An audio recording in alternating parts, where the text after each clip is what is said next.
নমস্কার, আশা করছি আপনারা সকলে খুব ভালো আছেন। বেনারসের দ্বিতীয় অধ্যায়ে আপনাদের সকলকে স্বাগত। ঘড়িতে এখন সকাল 10টা। আমরা মন্দির থেকে ফেরবার পর সকলেই একটু বিশ্রাম করে নিয়েছিলাম। তো এখন যাচ্ছি আমরা সাইট সিনগুলোতে। সবাই রেডি হয়ে গিয়েছে, সবাই বেরিয়েও পড়েছে। এবার আমি, মামনি, রাজা নিচে নামবো হোটেল থেকে, আর সামনেই একটুখানি হেঁটে যেতে হবে, ওখানেই গাড়ি দাঁড়িয়ে আছে। যে গাড়িটা করে আমরা স্টেশন থেকে এখানে এসেছি সেই গাড়িটা করেই আমরা যাব। চলো।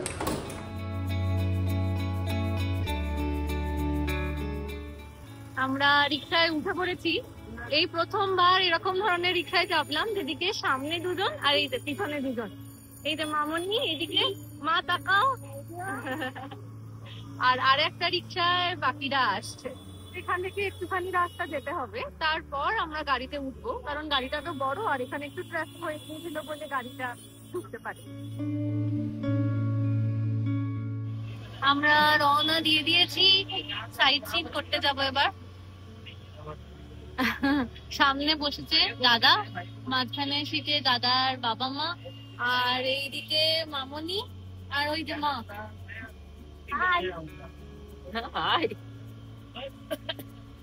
আর এখানে দিদি, আমি, আর আমার পাশে রাজা। একটু রোদ আছে বাইরে, কারণ আমাদের বেরোতে বেরোতে একটু দেরি হয়ে গেল। আমরা 10:30 নাগাদ বেরিয়েছি। ঠিক আছে, পুরো গাড়িটা তো এসির মধ্যেই আছি, বেরিয়ে যেটুকুনি ঘুরতে হবে একটু রোদেই রাখতে হবে। দেখা যাক কেমন যায়।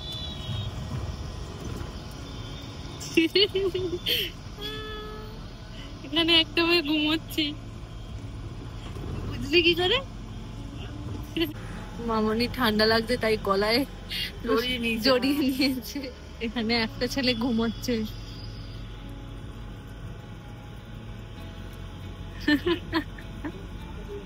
গোটা রাত ঘুমাইনি, আর কি করবো? গোটা রাত ঘুমাওনি, গোটা দিন ঘুমিয়ে নেবে যেতে যেতে। ঘুমিয়ে নেবো। হ্যাঁ দাদা, আমরা প্রথমে কোথায় যাচ্ছি? সারনাথ। এখানে পেট্রোল ডিজেলের দাম কম। ও, 95,100 নাকি 5,700 মনে হচ্ছে। 700। এখানে কত পেট্রোলের দাম? পেট্রোল 10 টাকা কম দাম। আর ডিজেল? ডিজেল এরকম 12 টাকা 11 টাকা কম। বাহ, আমরা ওই 5,700 টাকা ডিজেল ভরালাম, তাই তো? আমরা এখন যাচ্ছি সারনাথ টেম্পলের দিকে, যেখানে বুদ্ধদেব প্রথম জ্ঞান লাভ করবার পর বৌদ্ধ ধর্মের প্রচার যেখান থেকে শুরু করেছিলেন। আমরা এখন সেটাই দেখতে যাব। প্রায় 528 খ্রিস্টপূর্বাব্দে যখন গৌতম বুদ্ধের বয়স মাত্র 35 বছর, তখন তিনি এখানে তার আদি 5 জন শিষ্যকে প্রথম শিক্ষা দিয়েছিলেন। জায়গাটার নাম সারনাথ, কিন্তু নামটা এসেছে সারঙ্গনাথ থেকে, যার অর্থ হরিণের দেবতা। हमारा ग्राम बुनकर गांव, जो बनारसी सिल्क बनाने वाले लोग हैं, एखाने 7,500 के ऊपर ये बुनकर लोग हैं, ये बुनकर बोलते हैं। বৌদ্ধ ধর্ম মানে যে শান্তির জায়গা, চারপাশটা যদি এত সুন্দর গাছপালা দিয়ে ঘেরা থাকে তাহলে মন এমনিই শান্ত হয়ে যাবে। বুদ্ধ ধর্মে যে প্রধান 4টে তীর্থস্থান রয়েছে তারই একটা ঝলক এখানে মন্দিরের বাইরে আঁকা রয়েছে। তো ওই প্রধান 4টে তীর্থস্থান হলো, প্রথমে লুম্বিনী, যেখানে বুদ্ধদেব জন্মগ্রহণ করেছিলেন। তারপর আসে বোধগয়া, যেখানে বুদ্ধদেব জ্ঞান অর্জন করেছিলেন। তারপর এই সারনাথ, যেখানে বুদ্ধদেব ধর্মপ্রচার করেছিলেন। আর সবার শেষে কুশীনগর, যেখানে বুদ্ধদেব তার জীবন ত্যাগ করেছিলেন। সারনাথে দেখলাম 80 ফুট 9 ইঞ্চির একটা বড় বুদ্ধ মূর্তি স্থাপন করা হচ্ছে। যিনি গাইড দাদা ছিলেন তিনি বললেন 80 ফুট কারণ উনি 80 বছর বেঁচেছিলেন, আর 9 ইঞ্চি কারণ উনি 9 মাসে মায়ের গর্ভ থেকে জন্মগ্রহণ করেছিলেন। অশোক স্তম্ভ, সম্রাট। কলিঙ্গ যুদ্ধের পর সম্রাট অশোক যখন মানবতার পথে হাঁটছিলেন, তখন তিনি ঠিক করেন এই সারনাথে রক্ষণাবেক্ষণ করবেন। আর তাই তিনি ধর্মের রক্ষার জন্য এখানে অশোক স্তম্ভ আর ধর্মচক্র স্থাপন করেন। চলুন, এবার আমরা এসেছি সারনাথের পাশেই একটা গ্রামে, যেখানে কারিগররা সুন্দর সুন্দর বেনারসি তৈরি করছেন। জানেন, এখানকারই একজন কারিগর একটা দারুণ কথা বললেন আমাদেরকে। বললেন, আমাদের এখানে যে বেনারসি আমরা এত দরদ দিয়ে তৈরি করি, তোমাদের ওখানে মানে কলকাতায় সেটা বিখ্যাত। তোমরা বাঙালিরা তোমাদের সবথেকে প্রিয় অনুষ্ঠান বিয়ে, সেখানেই আমাদের এই বেনারসি শাড়ি পরো। আর তোমাদের ওখানে যে পান তৈরি হয় সেটা আবার আমাদের এখানে বিখ্যাত। সারনাথ থেকে আমরা এখন এসেছি BHU ক্যাম্পাসের মধ্যে। চারপাশটা এত সুন্দর, এখানে নতুন বিশ্বনাথ টেম্পল আছে। আমরা এখন যেখানে আছি সেটা শুধুমাত্র একটা বিশ্ববিদ্যালয় নয়, এটা হলো বেনারস হিন্দু ইউনিভার্সিটি। 1916 সালে পণ্ডিত মদন মোহন মালব্য এটির প্রতিষ্ঠা করেন।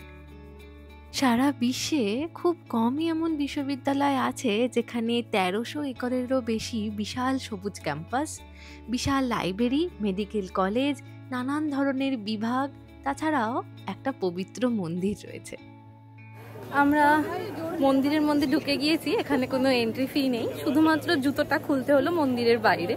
মন্দিরের বাইরের মতন ভিতরটাও এতটাই সুন্দর, ভিতরে পা রাখতেই শরীর মন যেন সব কিছু শান্ত হয়ে গেল। ভিতরটা পুরোপুরি মার্বেল পাথর দিয়ে তৈরি, আর সেই পাথরের দেওয়ালে গীতা, উপনিষদ, নানান ধরনের শাস্ত্র খোদাই করা রয়েছে। এখানে শুধুমাত্র ভগবান বিশ্বনাথ দেবী আছেন তাই কিন্তু নয় জানেন, তাছাড়াও আছেন পার্বতী, গণেশ, নটরাজ, লক্ষ্মী, সরস্বতী আর হনুমানজি। মন্দিরটা কতটা বড় দেখো, এটা নিচের তলায় আছি, উপরের তলাতেও যাওয়া যায়। বাইরে এত রোদ, ভিতরটা যখন ঢুকলাম পুরো ঠান্ডা। ঠিকটা পাথরের, তো পাথরের মন্দির। চলুন, মন্দিরে ভালোভাবে ভগবান বিশ্বনাথ দেবের দর্শন হয়ে গিয়েছে। আমরা এবার মন্দির থেকে বেরিয়ে চলে এসেছি। ঘড়িতে এখন ওই 1:30 মতন বাজে। সকলেরই খুব খিদে পেয়ে গিয়েছে। এখানে মন্দিরের বাইরে দেখলাম অনেকগুলোই দোকান রয়েছে, তবে সমস্ত দোকানে কিন্তু ভাত পাওয়া যাচ্ছে না। কিছু কিছু দোকানে ধোসা, ইডলি এগুলোই পাওয়া যাচ্ছে। আমরা একটা দোকানে জিজ্ঞাসা করবার পর ওনারাই আমাদেরকে দেখিয়ে দিলেন কোথা থেকে ভাত পাওয়া যাবে। তো আমি আর রাজা নিয়েছি একটু ছোলা চাওয়াল আর রাজমা চাওয়াল, বাকিরা সবাই নিয়েছে একটু ছোলে বাটোরে, আর মামনি নিয়েছিল মিক্সড নুডলস। ভালো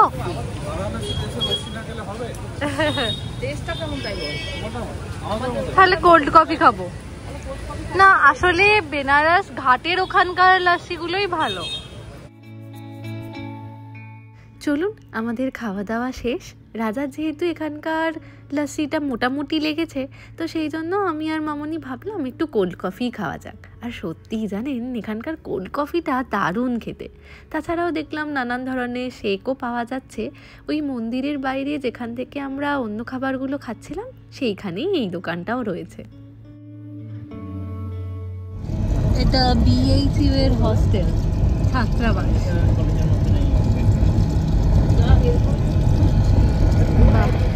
ঘড়িতে এখন 3:30 বাজে। আমরা এবার যাচ্ছি সংকটমোচন মন্দিরের দিকে।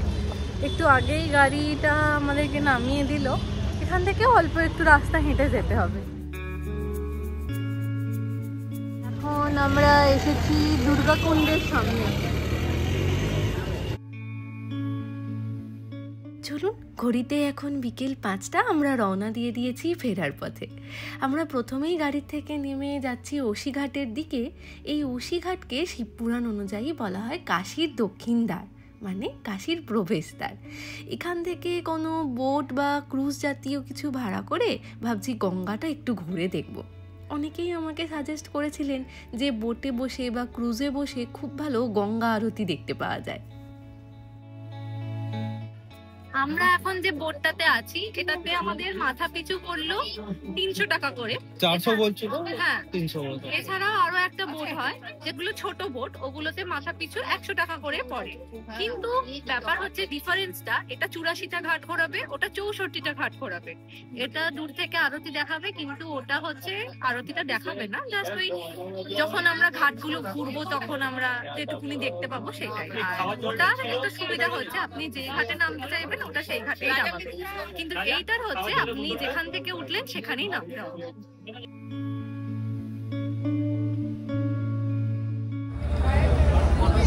ওই বোটটাও ধীরে ধীরে ভর্তি হতে শুরু করেছে। এটা ছাড়লো, এখন বাজে পুরো 6টা। আমার ঘড়ি 5 মিনিট ফাস্ট।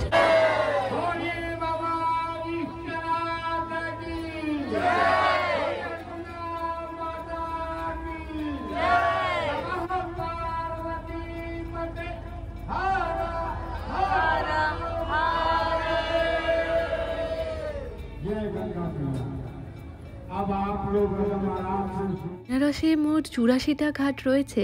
বোটে করে যেতে ওই 1 থেকে 1.5 ঘন্টা মতন সময় লাগে পুরো 84টা ঘাট ঘুরতে। তবে তার মধ্যে কিছু বিখ্যাত রয়েছে। এই যে লাল রঙের দুর্গের মতন যেটা দেখছেন, এটা হলো মন্দির মহল ঘাট। আর এখন যার উপর দিয়ে যাচ্ছি, যেখানে এতটা ভিড় দেখতে পাচ্ছেন, সেটাই হলো দশাশ্বমেধ ঘাট। স্বয়ং ব্রহ্মা 10টি ঘোড়া নিয়ে ওখানে অশ্বমেধ যজ্ঞ করেছিলেন। তাছাড়াও রয়েছে রাজা হরিশ্চন্দ্র ঘাট, পঞ্চগঙ্গা ঘাট। পঞ্চগঙ্গা ঘাট মানে হচ্ছে যেখানে গঙ্গা, যমুনা, সরস্বতী, কীর্তি, ধূতপাপা এই 5টা নদী এসে মিলিত হয়েছে। জানেন, বেনারসের জল কিন্তু উল্টো দিকে প্রবাহিত হয়, মানে দক্ষিণ থেকে উত্তরের দিকে প্রবাহিত হয়। ওই দেখুন, এদিকে একজন বোটে উঠে গঙ্গার ঠান্ডা ঠান্ডা হাওয়া খেয়ে এক ঘুম ঘুমিয়েও নিয়েছে। আমরা সকলেই কম বেশি ক্লান্ত, কারণ আজকেই ট্রেনে করে এখানে এসেছি। আর তারপর ওই 1 ঘন্টা মতন ঘুমিয়ে আমরা আবার বেনারসের 4-5টা ঘুরতে গিয়েছিলাম। যখন এই বোটে উঠেছি, গঙ্গার হাওয়াটা এতই স্নিগ্ধ যে সকলেরই ঘুম এসে যাওয়ার মতনই অবস্থা। ওই যে দূরে দেখতে পাওয়া যাচ্ছে মণিকর্ণিকা ঘাট, যেখানে 24 ঘন্টাই আগুন জ্বলে, যেখানে শেষ কাজ করবার পর অনেকেই বলেন মোক্ষ পাওয়া যায়, মানে পুনর্জন্ম আর হয় না। চলুন এবার আমরা যাব দশাশ্বমেধ ঘাটের দিকে, কারণ সব থেকে ভালো সন্ধ্যা আরতি ওইখান থেকেই দেখতে পাওয়া যায়।